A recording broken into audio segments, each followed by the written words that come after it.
Dagdag pag-iingat daw ang dapat gawin ngayon ng mga botante na nadamay sa COMELEC database leak.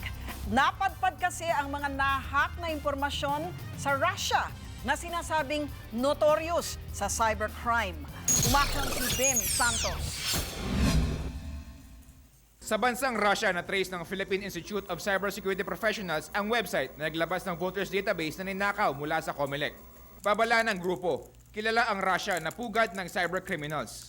Yung kasing Russian business network, ito yung very notorious in selling mga cybercrime-related softwares, malwares, trojans.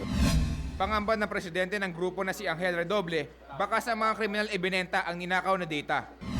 The other possibility that's really very alarming is, what if our data has already been sold to cyber criminals in Russia? We are very scared about this. Payo ni Redoble, kausapin na ang bangko kung saan ka may pera para abisuhan ka kapag may malaking transaksyon sa iyong account. Now, if you found your name in that list, then if you have accounts in the banks, you better inform your bank so that every transaction in your bank, the bank will call you to validate the transaction. So if you have an online transaction, the bank will have to call you first before they... It's gonna be inconvenient, no? Very inconvenient for all of us, but it's the only way. Ang digital forensics analyst naman na si Drex Lagi, nababahala sa magiging implikasyon nito sa kredibilidad ng halalan.